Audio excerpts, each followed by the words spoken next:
السلام علیکم ورحمۃ اللہ وبرکاتہ۔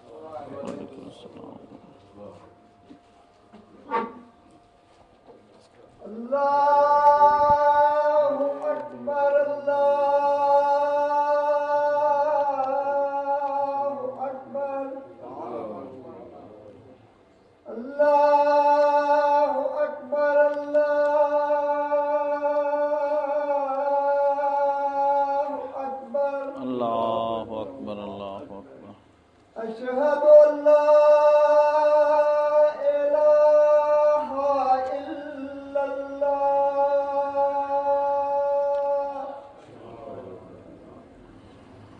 اشہد ان لا الہ الا اللہ،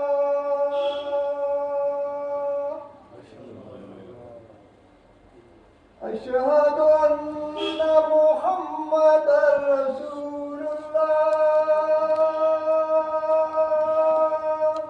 اشہد ان محمد رسول اللہ صلی اللہ اشہد ان محمد رسول اللہ، اشہد ان محمد رسول اللہ صلی اللہ حی علی الصلاۃ،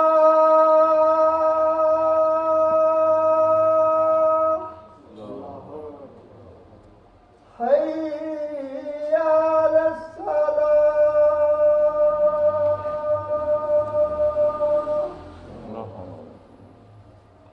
حی علی الفلاح،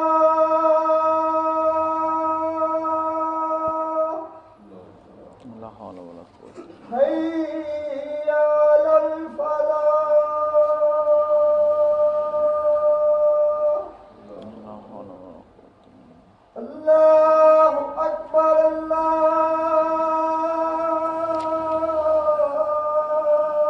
اکبر، اللہ اکبر۔ لا الہ الا اللہ۔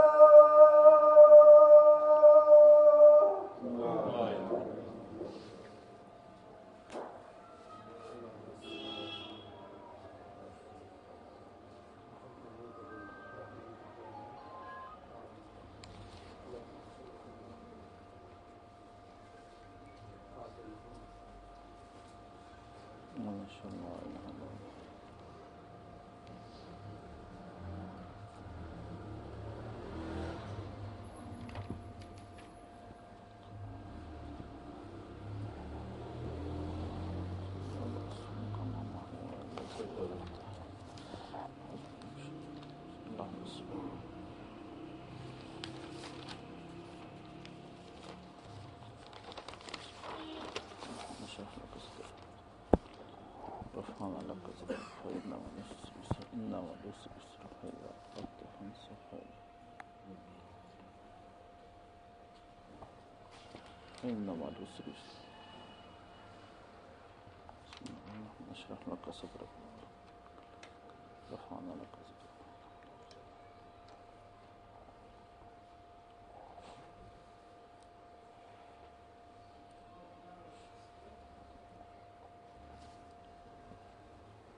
الحمدللہ والصلاة والسلام علی رسولہ الکریم وعلی آلہ واصحابہ اجمعین، اما بعد فاعوذ باللہ من الشیطان الرجیم، بسم اللہ الرحمن الرحیم۔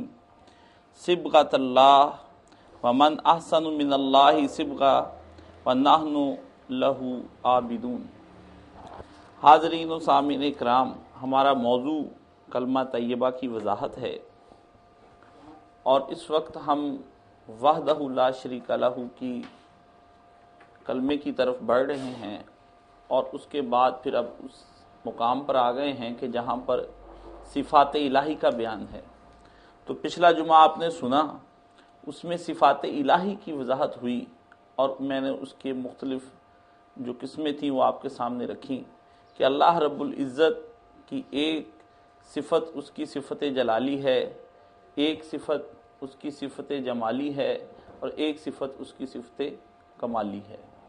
یہ تین صفات میں نے بیان کی آپ کے سامنے، اور اس کے بعد یہ بھی ساتھ میں بیان ہوا کہ صفت جلالی کس طرح سے ایک انسان کے اندر ظہور پذیر ہوتی ہے، اور پھر صفت جمالی اور صفت کمالی کیسے کیسے انسان کے سامنے آتی ہیں۔ تو پہلی صفت جو جلالی تھی، میں نے بتایا کہ اس کے اثرات اور اس کو سمجھ لینے کے بعد وہ جو انسان پر اثر انداز ہوتی ہے وہ اس طرح سے ہوتی ہے کہ انسان اللہ تعالیٰ کی بڑائی کو اپنے دل میں بٹھا لیتا ہے، اور اس کے بعد اس کا قلب گریہ و مناجات اور اللہ کی طرف رجوع اس کی طرف ہو جاتا ہے، تو اس پر یہ اثر ہوتی ہے۔ تو جتنا صفت جلالی پر نظر کرتا جائے گا اپنی ہستی کو مٹاتا جائے گا اور اللہ کی بالادستی کو مانتا ہوا چلا جائے گا۔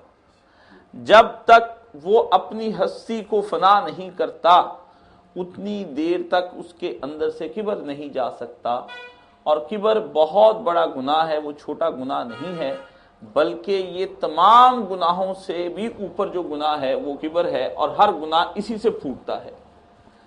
انسان کو کبر قطعاً زیبا نہیں ہے، کبر فقط اللہ رب العزت کی ذات کو زیبا ہے۔ وہ ایک واحد ذات ہے جو تکبر کرے تو بہت اچھا لگے، اور اسی کو زیبا ہے۔ اسی طرح میں نے آپ سے فرمایا، یہ بھی کہا تھا کہ آپ یہ بھی نظر رکھیں کہ انسان اگر صفت جمالی کی طرف توجہ کرے تو پھر اس کے اندر بہت سی خوبیاں پیدا ہونی شروع ہو جاتی ہیں، اور وہ معاشرے میں دوسرے لوگوں کے ساتھ حسن سلوک کرنے پر ذہناً آمادہ ہو جاتا ہے، اور عملاً پھر وہ کرتا بھی ہے۔ اور اس کے بعد صفت کمالی، اس کے بارے میں نے یہ بھی کہا تھا کہ آپ یہ بھی ذہن میں رکھیے کہ صفت کمالی سے اس کی پھر یہ خوبی ہوتی ہے کہ وہ اللہ رب العزت کی ذات کے بارے میں اور اس کی کائنات کے بارے میں جتنے بھی خیالات ہیں ان کے بارے میں وہ مثبت سوچ رکھتا ہے کہ یہ تمام چیزیں جو ہیں یہ حسن ہی حسن ہے، اس میں اس کو کہیں شر نظر نہیں آتا۔ وہ جو شر نظر آتا ہے وہ دراصل انسان کے اپنے دماغ کے اندر کا ایک فطور ہوتا ہے جو اس کو شر نظر آتا ہے، ورنہ دنیا میں کوئی چیز ایسی نہیں جو شر محض ہو، کوئی دنیا میں ایسی چیز نہیں ہے۔ مثلا آپ حرارت کو لے لیں تو اس کی آپ کہیں کہ یہ حرارت جو ہے اس کے اندر کسی قسم کا شر ہے، تو آپ یہ اس کی تیزی کی بنا پر وہ آپ محسوس کر رہے ہوں تو شر ہوگا، آپ کو محسوس ہو رہا ہوگا، ورنہ وہ محض اس کے اندر بہت خیر ہی خیر ہے۔ وہ اور تیزی اور کئی چیزوں کو مثلا فصلوں کو پکانے کے لیے حسن بن جائے گی، ایک انسان کے لیے وہ موضوع نہیں ہے لیکن وہ کسی اور چیز کے لیے بڑی موضوع ہے، بڑی مناسب ہے، اور اس شے کا دار و مدار اسی چیز کے اوپر ہوگا۔ گندم کو اگر تیزی نہ ملے حرارت سورج کی تیزی تو پکے گی کیسے؟ جب وہ پکے گی نہیں تو آپ کی غذا کیسے بنے گی؟ تو پھر وہ اس لحاظ سے انڈائریکٹ بھی آپ کے لیے فائدہ مند ہی ہو گئی، وہ شر نہیں ہے۔ تو یہ اللہ رب العزت کی تمام صفات کے اندر اس طرح کی چیزیں ہیں۔ تو پھر مجھے یہ کہا گیا کہ آپ اس کے اوپر مزید بات کریں، تو ایک سوال آیا کہ آپ تو کہتے ہیں کہ صفات جو جلالی ہیں اس پر انسان کو کوئی غور نہیں کرنا چاہیے اور انسان کو اپنے اندر لانی نہیں چاہیے، ان سے بچے اور بس ان کو دیکھے اور اس کو جتنا بھی ہو سکے مناجات کرے۔ تو اقبال رحمۃ اللہ علیہ جو ہمارے قومی شاعر ہیں، اور وہ کہتے ہیں کہ غفاریو قہاریو قدوسیو جبروت، یہ چار عناصر ہوں تو بنتا ہے مسلمان۔ تو یہ تو اقبال نے اس کے اندر کہا ہے، اور آپ کہہ رہے ہیں کہ یہ ہونا نہیں چاہیے، اور یہ کیا ہے، اس کی کوئی تطبیق دیجئے۔ تو میں نے ان سے یہ گزارش کی تھی کہ آپ جب اس چیز پہ غور کریں گے کہ ایک ہے قہاری اور دوسری ہے جبروت، یہ دو چیزیں اس کے اندر پیدا ہوئیں۔ قدوسیت کا جو ہے کہ وہ پکیزہ رہے، اور غفاری کا مطلب یہ ہے کہ وہ معاف کرنے والا تباہ اس کی ہو۔ اصل میں اقبال جس پہلو سے یہاں پر بات فرما رہے ہیں وہ پہلو یہ ہے کہ یہ انسان کی جو خودی دب جاتی ہے دوسرے انسانوں کے مقابلے میں، تب اس کے اندر اگر یہ چیز ظہور نہ کرے تو پھر وہ شرک کا مرتکب ہو جاتا ہے۔ شرک سے بچنے کے لیے پھر اس کو اس کا کچھ نہ کچھ اس صفت جلالی سے لینا پڑتا ہے، یعنی صفت جلالی کو اپنے اوپر طاری نہیں کرتا لیکن تھوڑا سا اخذ کرتا ہے اس کے اندر سے، تب جا کر وہ انسان کے اندر کی خودی محفوظ ہوتی ہے اور اسی لیے اللہ رب العزت نے یہی شرک کو کیوں کفر قرار دیا ہے، کیوں اس کو ناپسند فرمایا ہے، اس کی وجہ بھی فقط یہی ہے کہ انسان دوسرے انسانوں کا غلام بن کر نہ رہے بلکہ فقط وہ میرا ہی غلام بن کے رہے۔ تو لیکن اس کا اگلا بھی ہے کہ ہو ہلکا یاراں تو ریشم کی طرح نہ، یہ بھی تو ہے اقبال نے کہا، اور ہو حق رزم و باطل تو فولاد ہے مومن۔ یہ اس کے ساتھ جوڑیے پھر سمجھ میں آئے گا کہ جب آپ معاشرے کے ساتھ ہوں تو پھر آپ کو وہاں پر جن صفات کے ذریعے سے سامنے آنا ہے وہ ساری کی ساری جمالی ہونی چاہیے، لیکن وہ چیز جو خدا کے مقابلے میں جب ڈٹ جائے اور خدا کے سامنے آ کر مقابل کھڑی ہو جائے اور خدا کی برابری کا دعویٰ لے آئے تو اس وقت پھر مومن کو یہ حکم ہو جاتا ہے کہ وہ فوری طور پر اللہ کی صفت جلالی سے کچھ اخذ کرے اور اس کفر کا اور اس باطل کا اور اس شر کا خاتمہ کر کے رکھ دے۔ یہ اس پر اس وقت لازم ہوتا ہے۔ مسلم معاشرے میں وہ یہ نہیں کر سکتا۔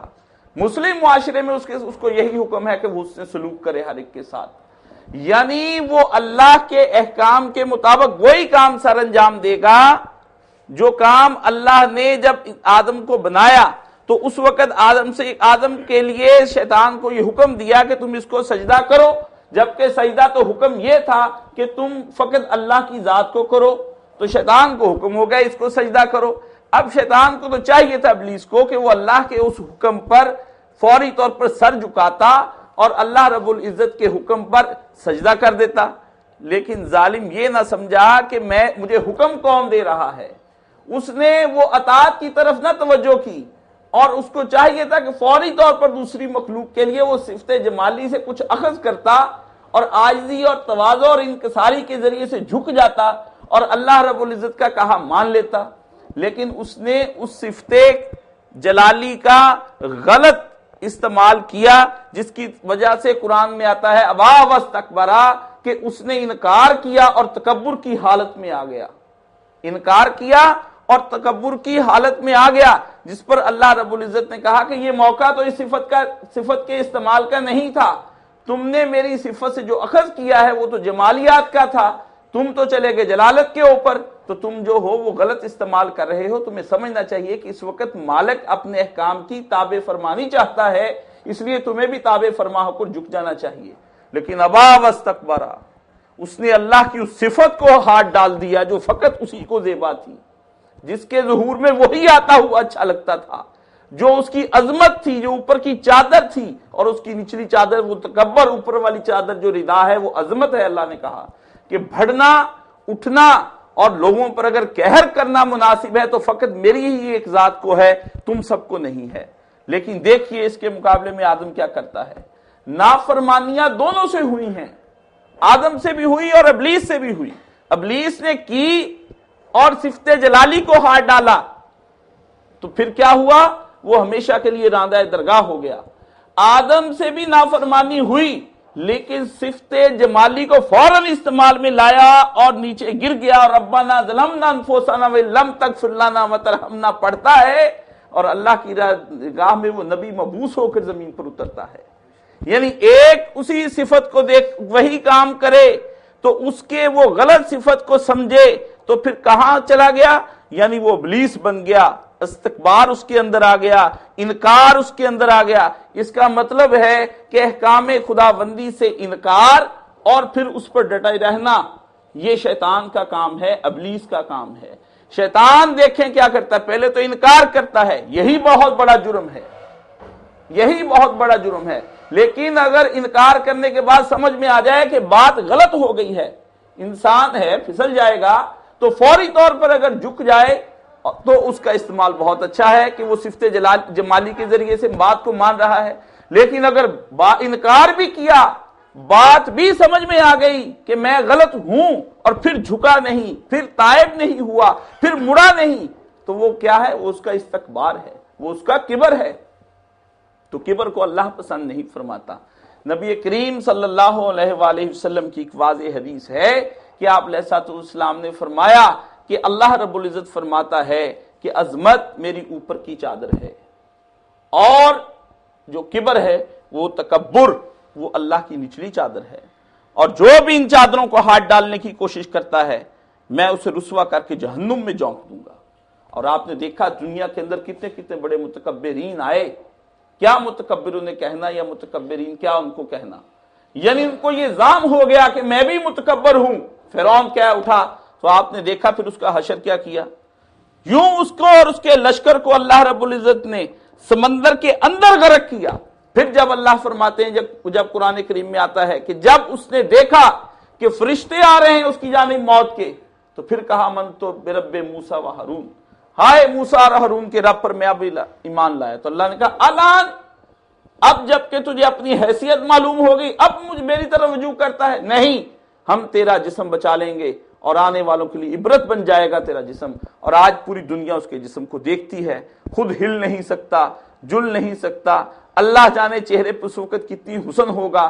آج دیکھیں تو خوف آتا ہے، ڈر آتا ہے اس کی جانب دیکھتے ہوئے، لوگ اس کو دیکھتے ہیں پتہ نہیں کس نظر سے، لیکن مومن کو یہی حکم ہے کہ وہ دیکھے تو عبرت کی نگاہ سے اسے دیکھے، کوئی شوق ظاہر نہ کرے کہ اس کو دیکھنے کا، ورنہ اگر کوئی اور اس طرح کا کرے گا کام تو اس کا بھی یہی حشر کر دیا جائے گا۔ نمرود آتا ہے مقابل میں تو کیا اس کا حشر کر دیا جاتا ہے۔ ابو جہل جسے نبی کریم صلی اللہ علیہ وآلہ وسلم کے مقابلے میں آیا تو کیا اس کا حشر کر دیا گیا۔ آپ نے دیکھا کہ بدر میں کس طریقے سے وہ مارا گیا، عتبہ آیا تو کس طریقے سے مارا گیا۔ یعنی جو دعوت دین کے مقابلے میں لوگ کھڑے ہو جاتے ہیں اور پیغمبر کے سامنے آ جاتے ہیں، اور وہ دعوت دین دراصل دین نہیں ہوتا، وہ خود اللہ رب العزت کی اپنی ایک ذات ہوتی جس کے مقابلے میں دوسرا آتا ہے، تو پیغمبر کو حکم ہوتا ہے کہ وہاں پر صفت قہاریت کو حرکت میں لائے اور اللہ کی صفت سے اخذ کرتا ہوا تلوار کو اٹھا لے جو رحمت للعالمین تھا، اب جنگ کا نبی بن کر سب کے سامنے آئے گا۔ اور رسول اللہ صلی اللہ علیہ وسلم نے فرمایا میں بے شک رحمت للعالمین ہوں، لیکن یہ ذہن میں رہے کہ میں جنگ کا نبی بھی ہوں۔ پیغمبر اکرم صلی اللہ علیہ وسلم نے سب جنگیں اپنے ماتحتی میں مسلمانوں سے لڑوائی ہیں۔ خود پیغمبر کی یہ حالت ہے کہ مسلمان ایک جنگ میں بھاگ رہے ہیں، پیغمبر اپنے گھوڑے کو ایڑ لگا کر آگے بڑھ رہے ہیں، کیونکہ اس وقت ان کو صفت قہاریت سے اخذ کرتے ہوئے آگے بڑھنے کا حکم دیا گیا تھا کہ اس وقت خدا کی برتری کو نافذ کرنے کے لیے تم کو آگے بڑھنا پڑے گا۔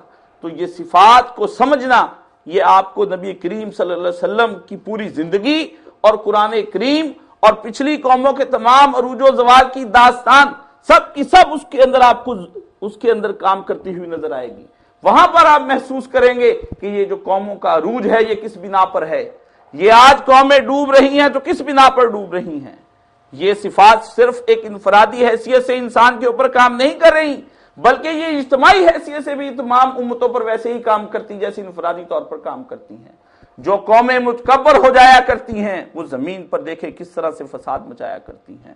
آپ دیکھتے ہیں دنیا کے اندر وہ قوم جس کو خود کو سپر پاور کہلانے کا بڑا شوق اور ذوق ہے اور بڑا زام ہے، آپ دیکھیے کہ اس وقت وہ کس طرح سے فساد ملا رہے، اس وقت پوری دنیا میں فساد مچا رہی ہے۔ آپ دیکھتے ہیں کہ لاکھوں لوگوں کو وہ مار دیتی ہے لیکن رحم نام کی چیز نہیں اس کے اندر ہے۔ آپ کا رب جہاں قہار ہے وہاں آپ کا رب رحیم بھی ہے، رحمان بھی ہے، یہاں جبار ہے وہاں غفار بھی ہے اور غفور بھی ہے۔ آپ کا رب تمام جانتا ہے کہ کس کو کیسے ہلاک کرنا ہے، وہ اس پر پورا کنٹرول رکھنے کے بعد حکیم بھی ہے اور علیم بھی ہے، اس کے اندر یہ صفات بھی ہیں۔ لیکن جس کے اندر فقط ایک ہی ایک صفت ہو کہ وہ تکبر کی ایک نئی مثال قائم کرتے ہوئے افغانستان پر چڑھ دوڑے یا عراق پر چڑھ دوڑے یا پوری دنیا کے اندر فساد مچا دے، تو پھر وہ آپ کے سامنے ہے کہ اس کے اندر باقی صفات نہیں ہیں، وہ متصف نہیں ہوا ہے۔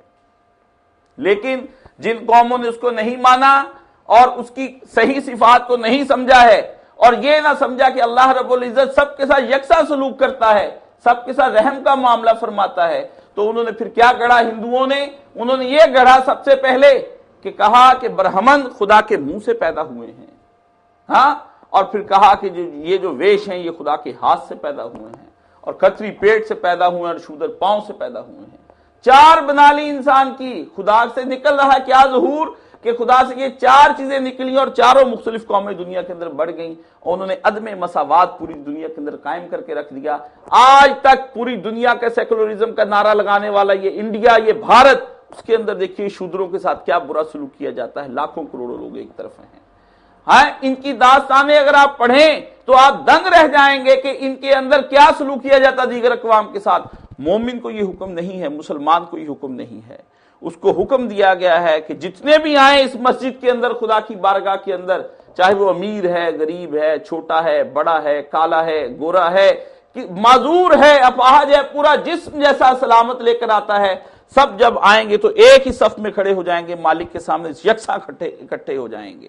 تو اس کا مطلب صفات وحدانیت، اللہ کی صفت جو ہے وہ انسانوں کو یہ سکھاتی ہے کہ تمام انسان برابر برابر ہیں اور وہ سب کے ساتھ برابری کا معاملہ کرے گا۔ یہ نہیں دیکھے گا کہ اس کو سیاہ پیدا کر لیا ہے تو اس لیے جہنم دے دوں، اس کو گورا پیدا کر دیا ہے اس کو جنت دے دوں، یہ نہیں، ممکن نہیں ہوگا۔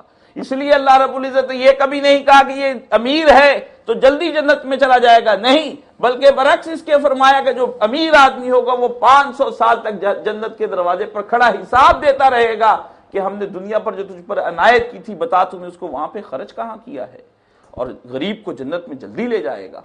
یعنی اس کی صفات کا ظہور دیکھیے وہ کس کس طریقے سے انسانوں پر ظہور کرتا ہے۔ اور پھر آپ یہ دیکھیے کہ قرآن کریم فرقان حمید کو سمجھنے کے لیے یہ ذہن میں آپ کے بات رہنی چاہیے کہ اللہ رب العزت نے ہر رکوع کے اندر اس کے آخر میں اپنی کسی نہ کسی صفت کا ضرور بیان کیا ہوا ہوتا ہے۔ کبھی وہ سمیع بصیر ہے، کبھی علیم خبیر ہے، کبھی لطیف خبیر ہے، غفور الرحیم ہے۔ ہر بسم اللہ الرحمن الرحیم الحمدللہ رب العالمین، دیکھیے الرحمن الرحیم مالک یوم الدین، آپ کو یہ صفات کا ظہور دکھا رہا ہے اپنا طرح طرح سے، کہ پہلے اس کو صحیح طور سے سمجھنے کی کوشش کرو۔ قرآن کریم فرقان حمید کو سمجھنے کے لیے اگر آپ نے صفات کی طرف توجہ نہ کی تو پھر اس آیت کا صحیح مطلب آپ اخذ نہیں کر سکیں گے، اس آیت کو صحیح طریقے سے آپ سمجھ نہیں سکیں گے۔ صفات کو سمجھنا اور اس کا ظہور اپنے اندر پیدا کرنا اور اسے اکتساب کرنا، کچھ نہ کچھ لینا اور اپنے اندر ڈالنا، اس بات کی دلالت ہو جاتی ہے کہ آدمی تزکیہ نفس چاہتا ہے۔ تزکیہ نفس ہی سب سے اہم چیز ہے۔ اگر ایک آدمی تزکیہ نفس نہیں کرتا ہے، وہ کسی قسم کا کوئی اپنے اندر سے عیب نکالتا نہیں ہے اور کوئی خوبی اپنے اندر ڈالتا نہیں ہے، تو پھر وہ خدا کے نزدیک کوئی اہمیت نہیں رکھتا ہے۔ کیوں؟ پیغمبر اکرم صلی اللہ علیہ وآلہ وسلم کے بارے میں آتا ہے کہ جب آپ کے بارے میں حضرت ابراہیم علیہ السلام نے دعا کی تو کیا کہا؟ وَيُزَكِّيهِمْ، ایسا پیغمبر دے میری اولاد میں سے اس دنیا والوں کو کہ وہ یزکیم، ان کو پاک کر دے، ان کا تزکیہ نفس کر دے۔ نفس کی شرارتوں سے جو انسان گھبراتا ہے، وہ نفس کے اندر سے جتنی برائیاں ہیں ان کو نکال کر باہر کر دے، اور اے الہ تیرے لیے قابل پسندیدہ بنا کر تیرے سامنے لے آئے اور جنت کا حقدار بن جائے یہ آدمی۔ تزکیہ نفس کے لیے یہ سب سے اہم اور ضروری بات ہے کہ آدمی جتنا بھی ہو سکے وہ صفات کے اوپر غور کرے۔ اور پھر اس میں یہ بھی آپ کو بتا دوں کہ کچھ صفات اللہ رب العزت کی جو ہیں وہ اس قسم کی ہیں، میں آپ کو لیکن صفات سے پہلے میں کچھ یہ بتانا چاہتا ہوں کہ نبی کریم صلی اللہ علیہ وآلہ وسلم نے یہ فرمایا ہے، اور یہ حدیث صحیح ہے کہ آپ علیہ السلام نے فرمایا، یہ صحیح بخاری پارہ 30واں اور کتاب التوحید ہے کہ ان رسول اللہ صلی اللہ علیہ وسلم قال ان للہ 99 اسما مئات الا واحدا من احصاها دخل الجنہ۔ حضرت ابو ہریرہ فرماتے ہیں نبی کریم صلی اللہ علیہ وسلم نے فرمایا اللہ تعالیٰ کے 99 نام ہیں، یعنی 100 سے ایک کم، تو جو کوئی ان کو یاد کرے، یعنی ہمہ وقت یاد رکھے، کرے نہیں، اس کا ترجمہ یہ ہونا چاہیے کہ من احصاہا، جو انہیں یاد رکھے ہمہ وقت۔ احصا کہتے ہیں کسی چیز کو اپنے دائرے میں لے لینا، اس کو گن لینا، اس کی مقدار کا بھی جاننا اور اس کی کیفیت کا بھی جاننا، یعنی خوب اچھی طرح سے اس کو سمجھ لے، حفظ کر لے اور اس کا استعمال کرے جگہ جگہ، تو پھر کیا ہے؟ دخل الجنت، جنت میں داخل ہو جائے گا۔ کیوں یہ کہا 99 صفات کے بارے میں کہ داخل کتنی بڑی بشارت ہے؟ کبھی آپ نے غور کیا کیا وجہ ہے کہ اللہ کے نبی آپ کو صفات کے بارے میں بتاتے ہیں کہ آپ صفات کو یاد رکھیے؟ کس وجہ سے یہ کہا ہے کہ انی جاعل فی الارض خلیفہ، انسان کو اللہ اپنا خلیفہ بنا رہا ہے زمین پر، اور خلیفہ اگر جس کا ہے تو اس کی طرح اس کی ذات سے اکتساب نہیں کر رہا، کچھ لے نہیں رہا اس کی ذات سے، تو پھر وہ کس قسم کا خلیفہ ہے؟ کس قسم کا خلیفہ ہے؟ تو کہا اے خلیفہ خدا دیکھ 99 صفات کی طرف اور اپنے اندر کے عیوب کی طرف بھی دیکھ، اپنی حیثیت کو بھی پہچان، اپنے آپ پر بھی غور کر کہ کہیں جہاں پہ مجھ کو اللہ کی صفت غفوریت اور رحیمیت کا مظاہرہ کرنا تھا، کہیں میں قہاریت کا مظاہرہ تو نہیں کر رہا۔ اپنے گھر والوں کے ساتھ جو میرے معاملات ہیں، کیا وہ معاملات قہاریت والے ہیں یا رحمان کی رحیمیت والے ہیں؟ وہاں پر کس قسم کے ہیں؟ یا رحیم جس طرح سے انسانوں پر رحم کرتا ہے اس کی طرح سے ہیں؟ گھر والوں کے ساتھ برا سلوک صفت قہاریت ہے، معاشرے کے ساتھ برا سلوک صفت جباریت ہے، دنیا سے کینہ اور حسد کی بنا پر جنگ کرنا صفت ذو انتقام ہے کہ آپ انتقام لے رہے ہیں معاشرے سے۔ یہ کس قسم کا انتقام ہے جو تم دنیا سے لے رہے ہو؟ یہ کس قسم کا انتقام ہے کہ بھائی بھائی کو معاف نہیں کر رہا ہے؟ یہ کس قسم کا انتقام ہے کہ پڑوسی پڑوسی کی دکھ درد میں شریک نہیں ہو رہا ہے؟ یہ کس قسم کا انتقام ہے کہ آپ اپنے ہی ملک کو گالیاں دے رہے ہیں؟ یہ کس قسم کا انتقام ہے کہ جس نے آپ پر احسان کیا، آپ کے ماں باپ نے، آپ ان کی طرف سے رخ موڑ کر چلے جاتے ہیں اور ان کی طرف توجہ نہیں کرتے ہیں؟ یہ کس قسم کا انتقام ہے؟ ماں باپ کے لیے دعائیں فرمائے، قل رب ارحمہما کما ربیانی صغیرا۔ انسان سے کہا انسان پڑھ کہ اے میرے رب میرے والدین پر وہی صفت رحیمیت کا مظاہرہ فرما جو صفت رحیمیت کا مظاہرہ انہوں نے مجھ پر فرمایا۔ اور آپ اس وقت منہ سے تو یہ کہتے ہیں کہ صفت رحیمیت کا مظاہرہ خداوندہ تو فرما، میں قہاریت کا کروں گا، میں جباریت کا کروں گا، میں ظلم کا کروں گا اپنے والدین پر۔ نافرمانی ہے یہ صفت قہاریت جو آپ کر رہے ہیں، ممانعت ہے۔ قرآن کریم فرقان حمید میں کہا کہ مجھ سے بھی رحمت کی درخواست کر، اور خود بھی وقف علیہما ان کے سامنے جھک کر رہے، صفت مٹا دینے والی کر ان کے سامنے سے، مت اس کے اوپر سے آ بلکہ نیچے جھک کر چل والدین کے سامنے سے۔ یہ کس قسم کی صفات کا ظہور آج ہو رہا ہے؟ ماں باپ اولڈ ہوم میں داخل کرا دیے، یہ تمہارے کس قساوت قلبی کا نام ہے؟ تم نے کس صفت سے کیا اخذ کیا ہے؟ تو پھر جو دے رہے ہو معاشرے کو، جو والدین کو دے رہے ہو، جو اپنے خاندان کو دے رہے ہو، جو اپنے احباب کو دے رہے ہو، جو اپنے اقربا کو صفت قہاریت دے رہے ہو، تو پھر مجھ سے بھی امید رحمت کی نہ رکھنا، میں بھی صفت قہاریت کے ساتھ تجھ پر نازل ہوں گا اور پھر کو تجھے اٹھاؤں گا اور جہنم میں پھینک دوں گا اور تیری طرف نگاہ بھی نہ کروں گا۔ جو صفت آپ معاشرے کو دیں گے اخذ کرنے کے بعد، اکتساب کرنے کے بعد، اسی صفت کے ذریعے سے آپ کو بھی تولا جائے گا۔ جس صفت سے آپ دنیا کو تول رہے ہیں اسی صفت سے آپ کو بھی تولا جائے گا۔ جب مسلمان کسی دوسرے مسلمان بھائی کا حق مارنے کے لیے رشوت دیتا ہے تو پھر ضروری ہے کہ قیامت کے دن اس کا بھی حق مار دیا جائے جنت کا، اور اس کو جہنم میں پھینک دیا جائے۔ جب مسلمان دوسرے مسلمان بھائی کے لیے ذخیرہ اندوزی کر لیتا ہے اپنے لیے تو پھر یہ ضروری ہے کہ اس کے جتنے بھی گناہ ہیں ذخیرہ اندوز کر لیے جائیں اور اس پر ڈال کے جہنم میں پھینک دیا جائے کہ اس کے گناہ مٹانے کے قابل نہیں ہیں یا نکال دینے کے قابل نہیں ہیں۔ جب مسلمان دوسرے مسلمان کو اپنے ہاتھ اور زبان سے دکھ دے رہا ہے تو پھر خدا کا دستے غضب کیوں نہ حرکت میں آئے اور پھر اس کو پکڑ لے اور جہنم میں پھینک دے۔ اللہ کے فیصلے پھر کیوں نہ اس کے لیے غلط صادر ہوں اور اس کے لیے وبال جان بن کر رہ جائیں۔ یہی تو مسئلہ ہے کہ کلمے کو سمجھنے کے لیے ہم نے کبھی غور ہی نہیں کیا کہ اس کلمے کے اندر کیا کیا پنہا ہے۔ پیغمبر ہم سے کلمہ کیوں پڑھوا رہے ہیں؟ اذان میں کلمہ کیوں ہے؟ نماز کے اندر کلمہ کیوں ہے؟ سارا دن تم نماز پڑھتے ہو، تشہد تک جاتے ہو، ہر رکعت کے اندر تم کو یہ دوسری رکعت کے اندر بتایا تشہد کے اندر کلمہ پڑھو۔ پھر تمہیں کہا گیا اذان کی آواز سنتے اس وقت صفات کا تمہارے ذہن میں آئے کہ آیا میں لا الہ الا اللہ وحدہ لا شریک لہ کی کوئی مثال بن کر لوگوں کے سامنے آیا ہوں یا نہیں آیا ہوں؟ کیا وجہ ہے؟ یہی تو ایک وجہ ہے۔ ایک آدمی نے فقط اللہ کی صفت قدرت کا انکار کیا۔ دیکھیے صفت قدرت کا انکار کیا کیا۔ رسول اللہ صلی اللہ علیہ وسلم فرماتے ہیں کہ ایک آدمی نے فقط اس لیے کہ اس نے گناہ بہت کر رکھے تھے اللہ سے ڈر گیا اور اس نے اپنی اولاد کو بلا کر مرنے کے وقت کہا بتاؤ کیسا باپ تھا تمہارا؟ انہوں نے کہا بہت اچھا، بہت اچھا اس سے سلوک کیا لیکن نیکی کوئی آگے نہیں بیچ سکا ہوں، اس لیے مرنے کے بعد مجھے زندہ جب میں مر جاؤں تو اس کے بعد میرے جسم کو جلا ڈالنا اور میری راکھ کو پانی کے اندر بہا دینا اور کچھ کو خشکی کے اندر بہا دینا۔ بس اسی طرح اولاد نے کیا اور اس کے بعد پھر اللہ نے کن کہا اور اس کو اپنے سامنے کھڑا کر لیا۔ مالک نے پوچھا بتا یہ حرکت تو نے کیوں کی؟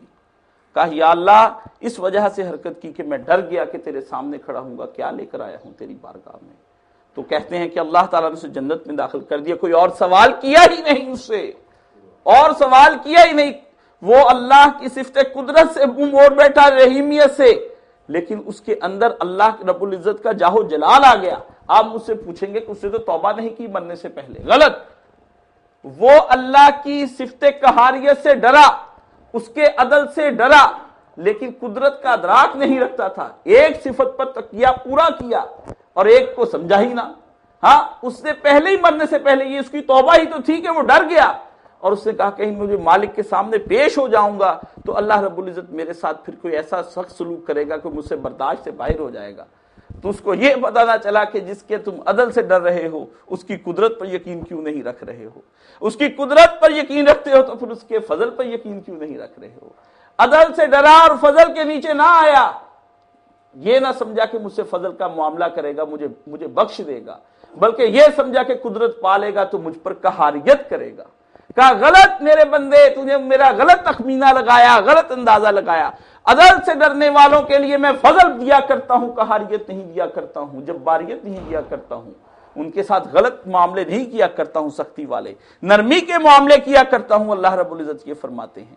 اس لیے جو لوگ صفت کو نہیں سمجھتے، صفت، اتنی دیر تک وہ کوئی چیز کو اپنے اندر سے نہ پائیں گے۔ نبی کریم صلی اللہ علیہ وآلہ وسلم نے فرمایا ہے کہ اللہ رب العزت جب انسانوں کے ساتھ معاملہ فرماتا ہے تو بڑی رحمت کا فرماتا ہے۔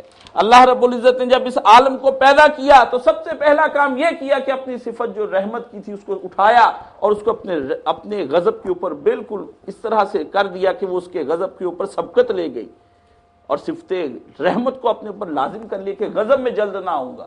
جن پر غضب ڈھاتا ہے، جن پر غضب ڈھاتا ہے وہ اس بنا پر نہیں ڈھاتا ہے کہ وہ ان لوگوں پر وہ کوئی ضرورت سے زیادہ اس سے کچھ لے لیتے ہیں، نہیں، وہ اس کی ناشکری پر غضب ڈھاتا ہے کہ اتنی عنایات کے باوجود پھر بھی تم نے میری طرف رجوع نہیں کیا ہے، تو پھر تم لوگ پہ مزید عنایات کرنے کا فائدہ کیا ہے۔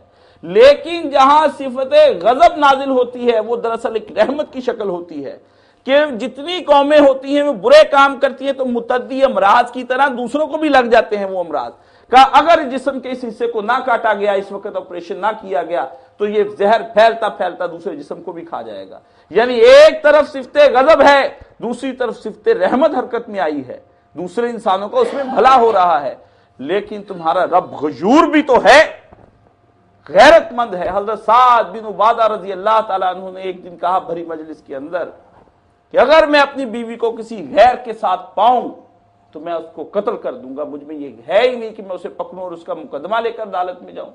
نبی کریم صلی اللہ علیہ وآلہ وسلم تک یہ بات پہنچی تو رسول اللہ صلی اللہ علیہ وسلم نے فرمایا تمہارا سردار بڑا غیور ہے، لیکن تمہارا پیغمبر اس سے بھی زیادہ غیور ہے، غیرت مند ہے، اور تمہارا رب سب سے زیادہ غیرت مند ہے۔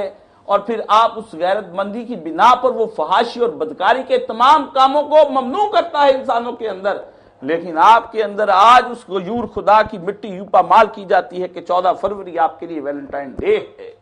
آپ اس ویلنٹائن ڈے کے اندر اس بیٹی کو کیسے بھجوا دیتے ہیں، آپ اپنی بہوؤں کو کیسے بھجواتے ہیں، آپ اپنی اولاد کو کس طریقے سے، بیٹوں کو کس طرح اس کے حوالے کر دیتے ہیں۔ اب آپ خدا کی صفت غیوریت پر دیکھیے کہ سعد بن عبادہ کو تو غصہ آئے اور وہ اپنے غیرت مندی کا مظاہرہ کرتا ہوا غیر کے ساتھ اپنی بیوی کو دیکھے تو قتل کر دے، اور اللہ جو ہے وہ غیروں کے ساتھ لوگوں کو الٹے سیدھی حرکتیں کرتے دیکھے اور کچھ بھی نہ کہے، وہ کیوں نہ پھر آپ پہ عذاب مسلط کرے گا۔ جو آپ چیزیں رحمت تھی کل تک کے لیے وہ آپ سے چھین لے گا۔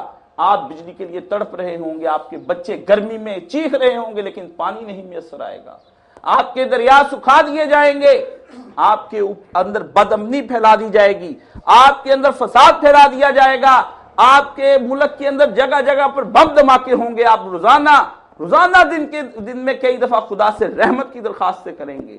امام کعبہ ہر سال رو رو کر چلا کر دعائیں کرے گا۔ حجۃ الوداع کے موقع پر آپ دیکھیں گے کہ آپ کا امام اللہ سے بار بار رحمت کی اپیل کر رہا ہے، دعائیں کر رہا ہے، لیکن قبول نہیں ہوتی ہیں۔ آپ نے اس غیور خدا کی غیرت کو للکارا ہے۔ اب غیور خدا کی غیرت کو دیکھو کہ ظہر الفساد فی البر والبحر، ساری دنیا کے اندر فساد بحر کے اندر آپ دیکھتے ہیں کہ فساد ہی فساد بچ گیا ہے، بے امنی پھیل گئی ہے۔ منائیے ویلنٹائن ڈے، اور خدا کی غیرت کو پکاریے، پھر دیکھیے اور حرکت میں آتا ہے تو پھر آپ پر کیسی قوم کو مسلط کرتا ہے۔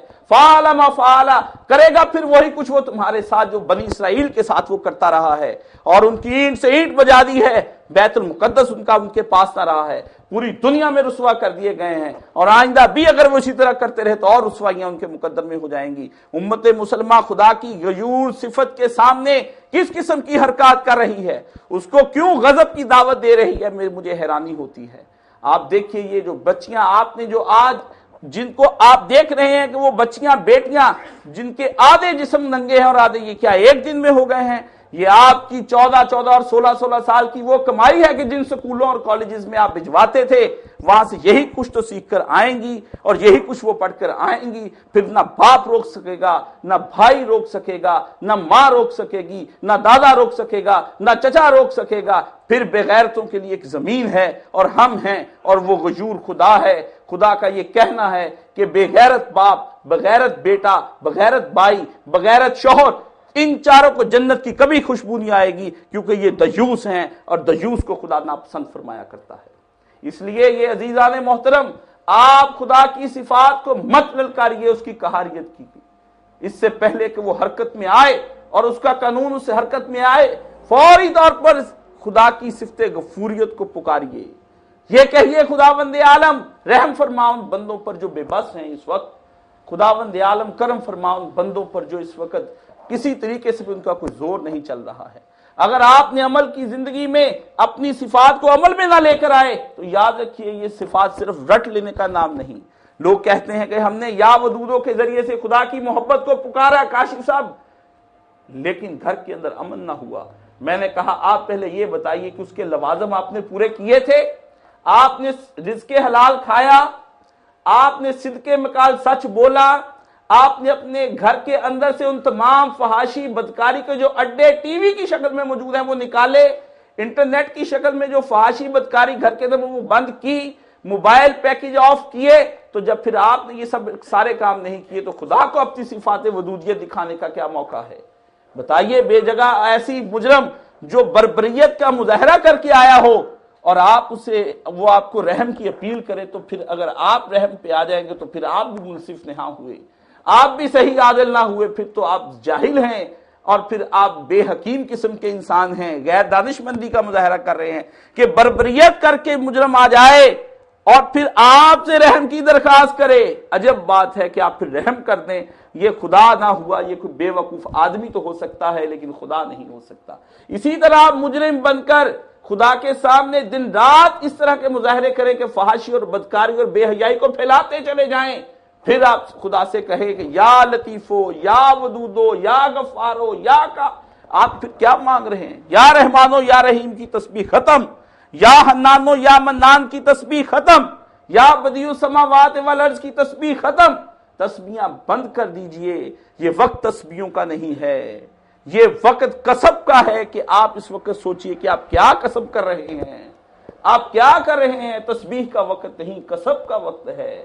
کسب کمائیے کون سا؟ کسب حلال کیجئے، خدا کی رحیمیت کو جوش آئے، لیکن آپ رحیمیت کو جوش نہیں دلا رہے ہیں، اس وقت غیوریت کو آپ ہلا رہے ہیں، اور غیوریت جب حرکت میں آیا کرتی ہے تو قوم سمود کا حشر دیکھ لیجئے، قوم عاد کا حشر دیکھ لیجئے، سونامی دیکھ لیجئے، آپ کے ملک کے اندر آئے ہوئے باغ کے اندر زلزلے دیکھ لیجئے، اور پھر اٹھتے ہوئے طوفان دیکھ لیجئے، قحط دیکھ لیجئے، وبائیں دیکھ لیجئے، پھر بڑے سے بڑا ملک بھی اس کی زد میں آ جائے گا اور پھر کوئی اس کو روک نہ سکے گا۔ دستے غضب کو آوازیں نہ دیجئے، دستے رحمت کے لیے ہاتھ اٹھایا کیجئے۔ لیکن یہ سب عمل پر منحصر ہے، سننے پر منحصر نہیں ہے۔ مجھ سے سن کر جمعے کے خطبے گھر چلے جائیں گے آپ، یہ منحصر نہیں ہے سننے پر، سماع پر منحصر نہیں ہے، یہ سب عمل پر منحصر ہے۔ اگر عمل نہیں ہے تو واللہ واللہ واللہ اب کتنا ہی روئیے چلائیے، خدا کے ہاں آپ کی یہ آہوزاری قطعاً قبول نہیں ہوگی۔ عمل مانگتا ہے وہ لوگوں سے، وہ کہتا ہے آمنوا وعملوا الصالحات، ایمان لائے ہو تو عمل صالح پیش کرو، دعویٰ ایمانیت کا کر رہے ہو اور عمل فاسد اور عمل فاسق پیش کر رہے ہو، یہ خدا کے ہاں قبول نہیں ہے۔ وہ مانگتا ہے آپ سے عمل صالح، وہ آپ کی گریہ و مناجات اور زاری پر ہی نہیں جائے گا، وہ ادھر سے یہ بھی دیکھے گا کہ آیا اس انسان نے ان صفات کو سمجھتے ہوئے بھی پھر کچھ کیا ہے یا نہیں کیا ہے۔ کیسا نبی کریم صلی اللہ علیہ وآلہ وسلم نے فرمایا کہ آپ عفو و درگزر سے کام لیجئے، معاف کیجئے۔ رسول اللہ صلی اللہ علیہ وسلم کے سامنے ایک مجرم کو لایا گیا، حضور صلی اللہ علیہ وسلم کے سامنے جب اس کو سزا دی گئی تو نبی کریم صلی اللہ علیہ وسلم کے چہرہ مبارک کا رنگ متغیر ہوا۔ سرکار دو عالم صلی اللہ علیہ وسلم کے ادا شناسوں نے جب یہ دیکھا کہ حضور صلی اللہ علیہ وسلم کی اس وقت چہرے کا رنگ متغیر ہے، پوچھا یا رسول اللہ صلی اللہ علیہ وسلم کیا معاملہ ہے، آپ کا رنگ یہ متغیر ہوا؟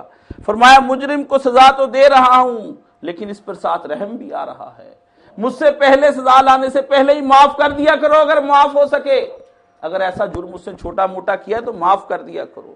ہم چھوٹی چھوٹی باتوں پر ایک دوسرے کو سزائیں دیتے ہیں، اس سے میری طرف اس طرح تیوری چڑھائی، اس سے میرے ساتھ گہری نگاہوں سے دیکھا، اس نے میرے ساتھ فلاں جملہ فلاں وقت میں کہا۔ معافی آپ کے پاس نہیں تو خدا سے معافیاں کیوں مانگ رہے ہیں؟ آپ کے پاس معافی نہیں تو خدا سے معافیاں کیوں مانگ رہے ہیں؟ اللہ رب العزت نے انسانوں کے بارے میں یہ بھی تو فرمایا ہے کہ انسان جتنا زیادہ ہو سکے اس کی صفات کس سے اپنے متصف ہونے کی کوشش کرے۔ مثلا ایک آدمی صاف ستھرا رہنا چاہتا ہے، اچھے کپڑے پہننا چاہتا ہے تو منع نہیں ہے۔ ایک صحابی نے کہا یا رسول اللہ میں چاہتا ہوں اچھے کپڑے پہنوں اور اچھا کھانا کھاؤں، صاف ستھرا رہوں۔ فرمایا ہاں رہ سکتے ہو۔ کہا کیا تکبر نہیں؟ فرمایا نہیں، نفاست خلاف تکبر نہیں ہے، نظافت خلاف تکبر نہیں ہے۔ پورے کے پورے ملک آپ نے گندے کر دیے ہیں، پورے کے پورے ملک گندے کر دیے ہیں، گھر کے اندر سے کوڑا اٹھاتے ہیں باہر پھینک دیتے ہیں، ہر جگہ یہ شاپر کیا گورنمنٹ لا کر رکھتی ہے آپ کی ندی نالوں کے اندر؟ برباد کر رہے ہیں ملکوں کو آپ، خدا کی زمین کو خراب کر رہے ہیں آپ۔ پھر تعفن بھی اٹھے گا، بیماریاں بھی پھیلیں گی، ہر کام ہوگا، پھر آپ کے ہر طرح کا آپ میڈیکل کا ٹریٹمنٹ کروائیں گے لیکن ٹھیک نہیں ہوگا۔ تو کس نے یہ خرابیاں پیدا کی؟ یہ آپ نے پیدا کی ہیں، خدا کو نہیں سمجھ سکے ہیں۔ اس لیے عزیزان محترم میری آپ سے یہ گزارش ہے کہ صفات کو صحیح طرح سے سمجھنے کی کوشش کریں۔ میں چاہتا تو یہی تھا کہ میں صفات اکیلی ایک ایک کر کے آپ کو بیان کروں اور اس کے اندر بتاؤں کہ جمالیہ کون سی ہیں، جلالیہ کون سی ہیں، یہ سب صفات آپ کو اس کے بارے میں بتانا چاہتا تھا لیکن وقت کی قلت ہے۔ تو ایک صفات کے بارے میں بتا دیتا ہوں کہ وہ صفات جو اللہ کی بڑائی اور کبریائی اور پاکی اور بے عیبی کو پوری دنیا کے اندر جو پھیلی ہوئی ہوتی ہیں، وہ اوپر سے نیچے نہیں آتی بلکہ پھیلاؤ ہوتا ہے اس کے اندر۔ صفات کمالیہ تنزیہی اس کو کہتے ہیں۔ اس کے اندر اللہ کی ایک بہت پیاری ہے الرفیع، تمہارا رب بہت بلند ہے ان خیالات سے جو تمہارے دل میں اس کے بارے میں اٹھتے ہیں۔ کبھی کہتے ہو کہ خدا نے میرے ساتھ یہ کیا ہے وہ کیا ہے، شکووں کی تمام داستانیں رفیع کی ایک تلوار سے کٹ جاتی ہیں۔ ایک تلوار رفیع کی چلے گی کہ وہ اتنا بلند ہے جو تم سوچتے اس کے بارے میں بدگمانیاں کر رہے ہو، ایسا نہیں ہے۔ تیرا رب غنی ہے، اتنا ہے اس کے پاس، اتنا ہے اس کے پاس کہ مانگو تو صحیح لیکن تمہیں درگاہوں سے فرصت نہیں ہے، تم درگاہوں پر جا جا کر مانگتے ہو۔ تمہارا رب قدوس ہے، اس کے اندر کسی قسم کا کوئی عیب نہیں ہے، لیکن تم کہتے ہو کہ میں بے عیب ہوں، رب میرا عیب والا ہے کہ اس کو میری بات سمجھ میں ہی نہیں آتی، وہ سنتا ہی نہیں ہے کچھ۔ اکثر کو یہ کہتے سنا میری دعا کیوں نہیں سنتا؟ تو میں نے کہا آپ نے اس کو سنائی ہی نہیں ہے، آپ تو ڈکٹیٹ کرتے ہیں اللہ کو، یا اللہ یہ کر دے۔ آپ کب آج جسے کہتے ہیں کہ یا اللہ میں پریشان ہوں، اس وقت بے کس ہوں، لاچار ہوں، مجبور ہوں، میرے پاس کچھ نہیں ہے، سب کچھ تیرے سامنے رکھ کر بیٹھ گیا ہوں، کچھ رحم فرما، کچھ کرم فرما۔ دے گا آپ کو، کیوں نہیں دے گا؟ خدا عزت والا ہے، معز ہے، کہ عزتیں اس کے نام سے ہیں۔ پھر خدا کیا ہے؟ آپ کا خدا سبو ہے، ہر عیب سے پاک ہے، اور آپ کا خدا رشید ہے کہ وہ آپ کو بہکنے نہیں دیتا کسی راستے سے۔ اور اسی طرح اللہ کی وہ قدرت بھی ہے کہ اللہ کی جہاں پہ قدرت اللہ تعالیٰ ظہور فرماتا ہے، کبھی وہ کبھی کے ذریعے سے سامنے آتا ہے، پکڑ لیتا ہے جب کسی کو پکڑنے پر آتا ہے۔ تو پھر آپ دیکھتے ہیں کہیں سنوائی ہوتی ہے، پیٹ میں درد ہو جائے پکڑ لے تو کسی ڈاکٹر کی دوا کام نہیں آتی، سر میں درد ہو جائے پکڑ لے تو کسی ڈاکٹر کی دوا کام نہیں آتی، ہاسپٹل کا ہاسپٹل لگ جاتا ہے۔ دل کی رگوں کو ہاتھ ڈال لے تو ہارٹ اٹیک ہو جاتا ہے، دل کی رگوں کو ہاتھ، سارا اتنے بڑے ہسپتال بنا رکھے ہیں کہ کسی طریقے سے بچا لیں، لیکن ذرا ایمرجنسی کے بعد آئی سی یو کے بعد دیکھیے تو آپ کو نظر آئیں گی لاشوں پہ لاشیں آ رہی ہیں، پکڑی ہوئی دل کی رگیں اب کوئی چھڑا نہیں سکتا ہے اگر اپنی قوت کا مظاہرہ کر لے. کتنے ہی آپ انجیکشن لگا لیں، خون نکل جائے اس بریک وریز سے، شریان سے باہر، لیکن نہیں نکلتا. حکم دے دیتا ہے پلاٹ کو کہ رک جا، نہیں جائے گا تو کہیں پہ. ساری انسانی تدبیریں بیکار ہو کر رہ جاتی ہیں، انسان کھڑے کا کھڑا رہ جاتا ہے. اور پھر بھائی رو رہے ہیں، بچے رو رہے ہیں، سب رو رہے ہیں، لیکن بیکار ہو کر رہ جاتا ہے وہ دل، جو دل آپ کو، جس پہ آپ بڑے نازا ہیں، جس دل کے اندر فرعونیت بری ہوئی ہوتی ہے، جس دل کے اندر تکبر بھرا ہوا ہوتا ہے، جس دل کے اندر جباریت بری ہوئی ہوتی ہے. آپ نے اب دیکھیے اس دل کی بے بسی، اب اس دل کی عاجزی دیکھیے کہ وہ اپنے رب کے سامنے بے بس ہو کر بیٹھ گیا ہے. عزیزان محترم، اللہ آپ کو ضرر بھی دینے والا ہے اور پھر آپ کو نفع بھی دینے والا ہے، لیکن کہا ہے کہ ضرر کو الگ نہیں بیان کرنا، نفع کے ساتھ بیان کرنا ہے. کبھی بھی یہ نہیں کرنا کہ اللہ کو یا زارو کہہ کر پکارے، یا نافع، کیونکہ ضرر کی وجہ سے ایک سمجھ لیجئے، یہ اہم نقطہ ہے، یہ ریکارڈ کروا دینا چاہتا ہوں کہ اگر فقط اس کی صفت ضرر نہ ظاہر ہوتی اور فقط نافع ہوتی کہ فقط اللہ نفع دینے والا ہے اور ضرر دینے والا نہیں ہے، تو پھر وہ یہ ہو جاتا کہ اللہ صرف مجبور ہو جاتا نفع دینے پر، تو پھر آپ اس کی دوسری صفت سے ڈرتے ہی نہ. لیکن ڈر کو قائم رکھنے کے لیے صفت ضرر بھی ہے کہ اگر ادھر فائدہ پہنچ سکتا ہے تو ادھر نقصان بھی دے سکتا ہوں. اسی لیے کبھی نہیں کہنا کہ وہ ممیت، اکیلا کبھی نہیں کہیں گے آپ کہ وہ مارنے والا ہے، بلکہ اس کے ساتھ واہ یوہی بھی کہیں کہ وہ زندہ رکھنے والا ہے، پھر مارنے والا ہے. کیونکہ پھر وہ اکیلا مار ہی دے گا تو زندہ کیسے کرے گا؟ نہیں، کہا زندہ بھی کرتا ہوں، مارتا بھی ہوں.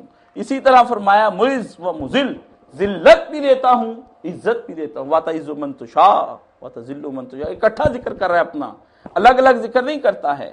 اور اسی طرح کہا اللہ رب العزت نے کہ اللہ موتی بھی ہے اور مانے بھی ہے، دینے والا بھی ہے، روک لینے والا بھی ہے.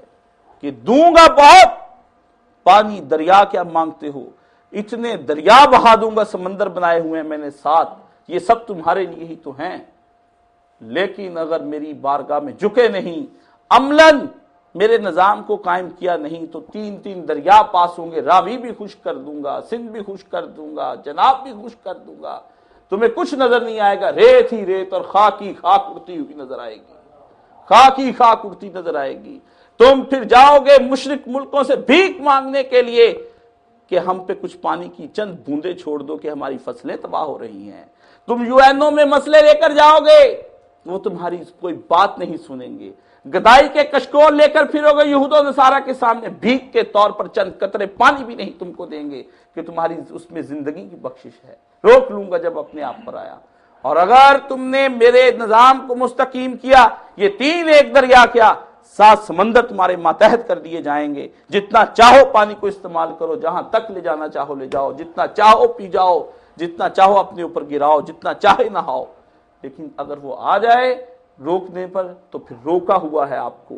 اور جو دے رہا ہے تھوڑا تھوڑا، یہ اس لیے دے رہا ہے آپ کو کہ ابھی بھی توبہ کر لو، ابھی بھی توبہ کر لو. مصیبت تو یہ ہے کہ وہ پوری طرح سے روکتا ہی نہیں ہے. پھر بھی رحمت کیوں؟ کہ اس نے اپنے پر لازم کر لیا ہے کہ اس کے غضب پر اس کی رحمت بھاری رہے گی. کیا کرے، تم پہ رحم کرتا ہے لیکن تمہارے دل میں کوئی رحم نہیں آتا ہے. ما قدر اللہ حق قدرہ، خدا کی قدر نہ کی تم نے. اللہ نے قرآن میں شکوہ کیا ہے جیسا اس کی قدر کرنے کا حق تھا. الہی اپنی قدر کرنے کی توفیق عطا فرما دے. یا الہی اپنی صفات سے صحیح طرح سے کسب کرنے کی توفیق عطا فرما دے. یا اللہ ہم اسے صحیح اکتساب کر سکیں، اس کا ادراک کر سکیں، ہم اس کی معرفت پا سکیں. یا اللہ ہم تو تیرے بیکاری ہیں، ہم پہ کچھ رحم کر دے، کچھ فضل کر دے، کچھ کرم کر دے. اپنی صفات رحیمیت کو حرکت میں لا. ہمارے دلوں کی قساوت قلبی کو اور شقی القلبی کو اور سنگ دلی کو نرم دلی میں موڑ دے. ہم لوگ جو بے حیا ہوئے جاتے ہیں ویلنٹائن ڈے کے نام پر، اس بے حیائی پہ معافی کے خواستگار ہیں. ہمیں ہوش دلا، ہمیں ہوش آئے کہ ہم نیکی کے دینی ادارے بنائیں جہاں سے ہمارے بچے نیکی کی راہ پر چلیں. مجبوری تو یہ ہے کہ اس وقت کسی صاحب ثروت کو اگر توفیق ہو جائے تو یہ جتنا وبال آ رہا ہے آپ کے ملک کے اندر، اس کا حل صرف یہ تھا کہ ایک اچھا صحیح تعلیمی نظام جہاں آپ اپنے بچوں کو بھجوا سکیں صحیح طور پر، وہاں سے بچے سیکھ کر آئیں، وہ ادارے قائم ہوتے. لیکن اب آپ کیا کریں، یہاں تو بیکن ہاؤس ہے، روٹس ہے، اور پھر ڈی پی ایس ہے، اے لیول ہے، او لیول ہے. تو پھر بچوں سے گلہ مت کیجئے کہ وہ آپ کو اولڈ ہوم چھوڑائیں، کیونکہ آپ تو ان کو نرسریوں میں چھوڑ آئے ہیں، وہ آپ تو ان کو پلے گروپ میں چھوڑ آئے ہیں. پھر آپ کے شکوے بے جا ہیں، جو معاشرے کو دو گے وہ ملے گا. وآخر دعوانا ان الحمدللہ رب العالمین.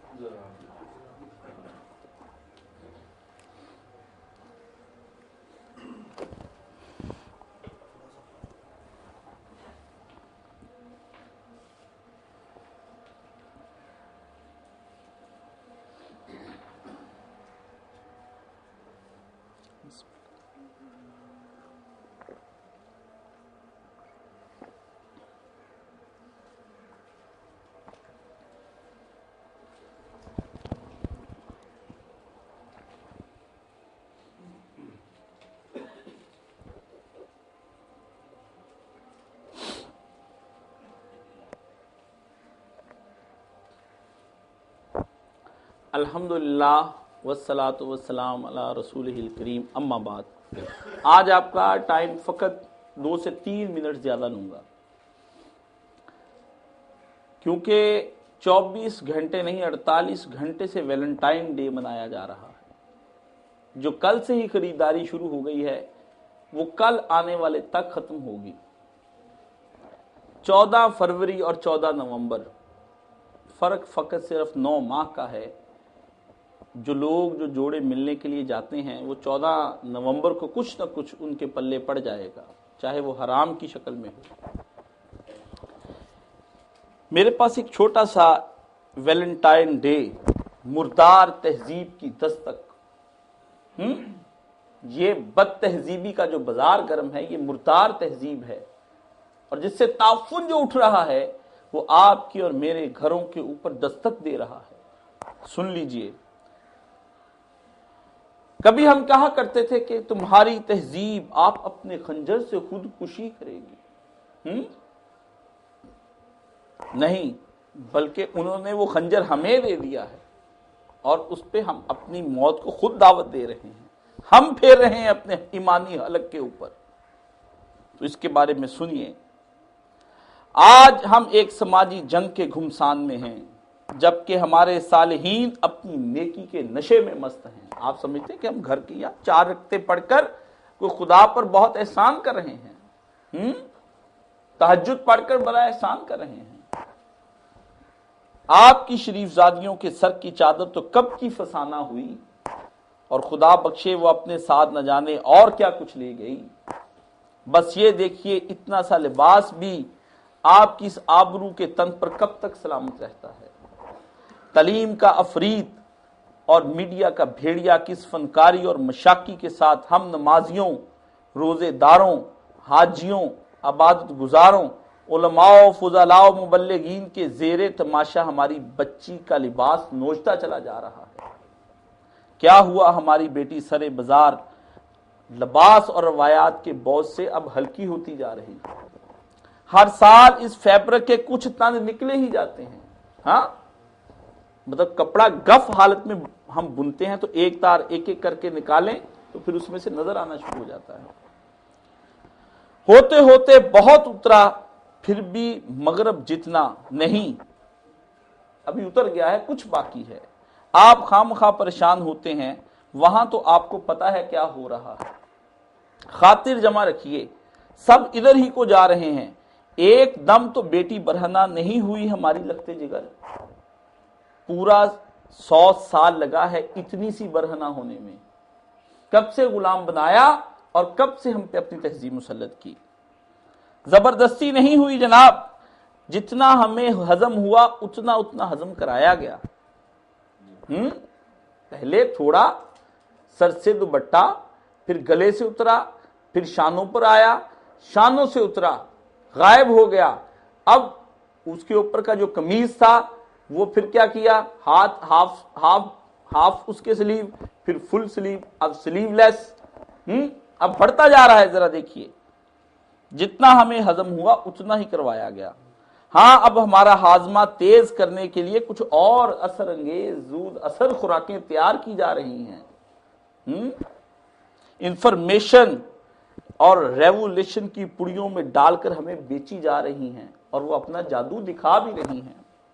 نہ جانے فری میسن اس بات اتنی مطمئن کیوں ہے، اپنی شریف زادیوں کی ایک برہنگی کیا، اب تو ویلنٹائن ڈے اور شوقیہ کہبہ گری، سیکس ایجوکیشنز، لیزبینز اینڈ گیز، کنواری ماؤں کو قبول کروانے کی انسانی ہمدردی کی تحریکیں اور نہ جانے کیا کیا ہضم کروایا جا رہا ہے۔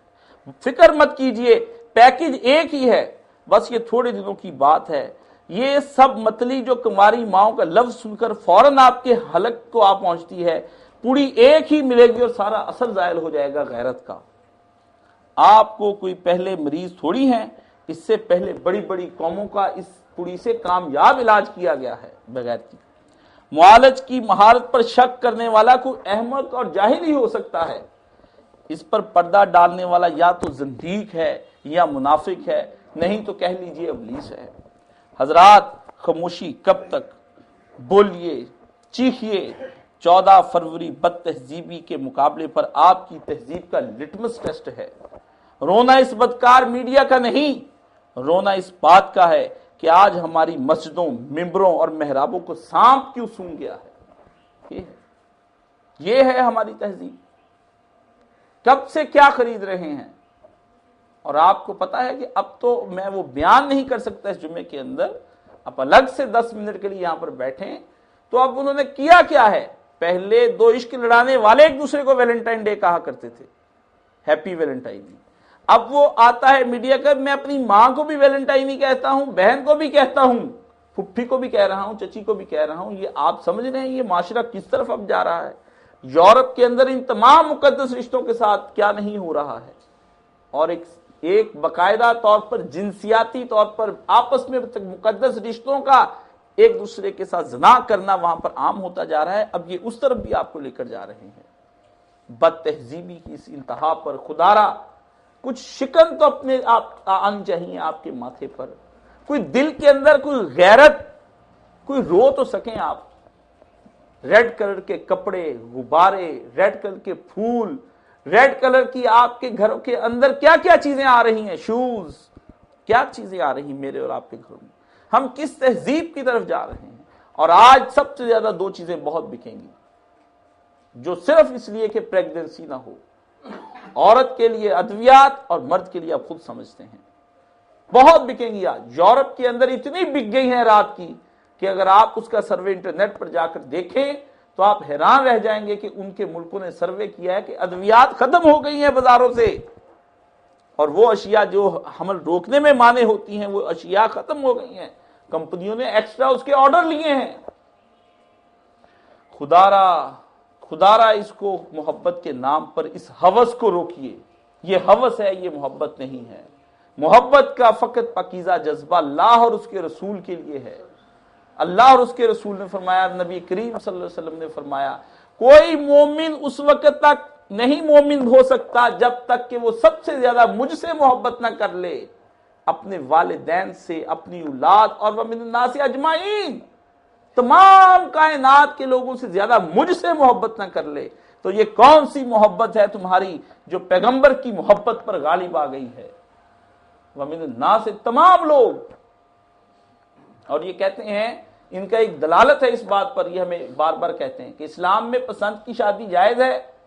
میں نے کہا یہ وہ کون پوچھ رہا ہے اسلام کا مسئلہ کہ جس نے اسلام نے منع کیا ہے، جس اسلام نے کہ غیر محرم عورت سے بات کرنا جرم ہے تمہارا، تو تم ولا متخذی اخدان، قرآن میں آتا ہے کہ چوری چھپے آشنائیاں مت کرو۔ پہلے برا کام کرنے والے کو اس وقت اسلام نہیں یاد آیا جو اب یہ پوچھ رہا ہے؟ تو میرے عزیزان محترم، یہ گزارش ہے کہ میں نے اس لیے 5 منٹ آپ کے زیادہ لیے ہیں کہ آپ کے وہ جو آئندہ آنے والے سال ہیں، اور 5 گھنٹے آپ کے کان میں یہی بار بار آئے گی کہ ہیپی ویلنٹائن ڈے۔ بیٹیاں بھی بھائی بہنوں کے ہمراز اور بہنیں بھائیوں کی ہمراز، دونوں مجرم۔ کہاں یہ غیرت مند بھائی ہوا کرتے تھے اور کہاں پھر اب یہ سب کچھ ہو رہا ہے۔ الہی محفوظ کر دے قوم کی بیٹیوں کو، الہی محفوظ کر دے قوم کی بہنوں کو، الہی محفوظ کر دے ہمارے بیٹوں کو، الہی محفوظ کر دے ہمارے بھائیوں کو۔ یہ مرض لڑکیوں کا نہیں ہے، یہ لڑکے بھی اتنے ہی مجرم ہیں اور دوہرے گناہ کے اندر اس کے اندر شامل ہیں۔ اگر آپ نے نہ روکا تو اتنا ہی عذاب مردوں